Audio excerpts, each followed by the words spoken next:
sometimes as the independent charismatic sector, that intersection of that non-denominational governance along with this charismatic spirituality. That is sort of the Wild West of American Christianity. I mean, this is a space with all kinds of experimentation. It's very tech savvy, a lot of entrepreneurial leaders. And the NAR is trying to offer, in many ways, an alternative to denominations, saying denominations are slow moving. They've got all these bylaws, and instead, why don't we just invest authority in these charismatic individuals, these leaders, these apostles and prophets who can lead the church into grand revivals, and we can move a lot faster and more expeditiously. The other key aspect of this, which is the part that I didn't really know about, is that society can be transformed through strategic level spiritual warfare. In churches I'm familiar with, people talk about spiritual warfare, but this is different. Yeah, spiritual warfare is a very common practice and set of beliefs within Christianity. I mean, in many ways, the idea of spiritual warfare is rooted in the New Testament passages like the book of Ephesians that speaks about putting on the armor of God. So many evangelicals, many Pentecostals, many Catholics practice spiritual warfare. So that's very widespread. And the basic idea is that there are angels and demons battling in this invisible spiritual realm all around us, and that warfare affects us.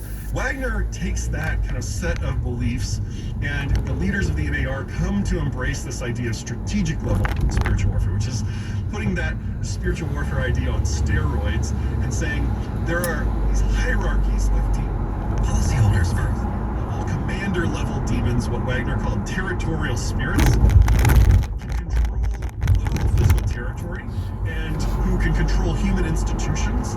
And that in Wagner's framework, apostles and prophets are generals of spiritual warfare who can mobilize Christians into these mass campaigns of spiritual warfare to battle back and identify these demons, develop strategies, develop combat tactics for getting rid of these. And so the NAR has adopted a very militant vocabulary, a very violent vocabulary, arsenal of weapons, spiritual weapons, things like blowing shofars and particular kinds of prayers, particular kinds of worship songs.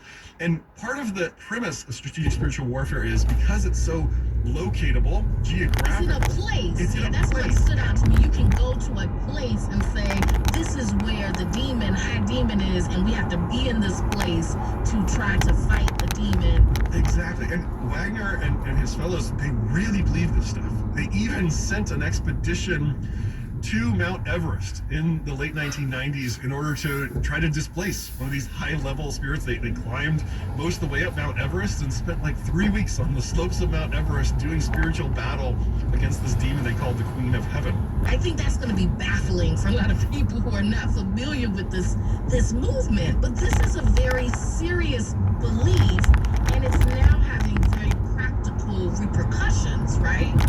Yes, and in fact, Peter Wagner's Black Horse was actually present for Operation Ice Castle on the slopes of Mount Everest. And some of the people who participated in Operation Ice Castle, we got 27 people who went to Mount Everest. Some of those people show up on January 6th to do spiritual battle at the Capitol. There's this direct connection between this thing that happened in 1997 on the slopes of Mount Everest and then the Capitol riot on January 6, 2021.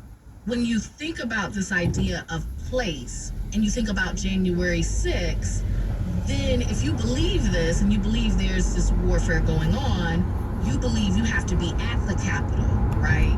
Yeah, the phrase that they use in their circles is boots on the ground. It's a military phrase, right? And so many of these apostles and prophets and other charismatic leaders, they believed that it was not only just loyal Republicans or nefarious Democrats stealing the election. They believed there was a demonic conspiracy, a witchcraft conspiracy going on behind the scenes that was the real power that was stealing the election from Donald Trump, who they believe was God's destined candidate to win the election.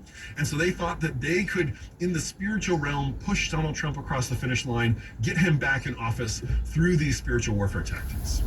A lot of people listening may sound like, this sounds like the fringe. These can't be representative of the mainstream, quote unquote, Christians. But you outline in the book how this movement that had been seen as fringe became very entwined with Donald Trump. These ideas would have been thought of as fringe in mainstream evangelicalism 15, even 10 years ago. But as Donald Trump came into the presidential race in the summer of 2015, he turned to one of his trusted spiritual advisors, a woman named Paula White Cain, who is an apostle herself, is a televangelist and a megachurch pastor. And she's been Trump's personal pastor since about 2002. And he asked her to be his liaison to evangelicals, to build bridges to the evangelical community, because Trump recognized as a Republican candidate for office, there's no way to get to the presidency without the evangelical vote. She wasn't hanging out necessarily with Ralph Reed and Franklin Graham and all of these kind of like very high level evangelicals that people kind of think about, right?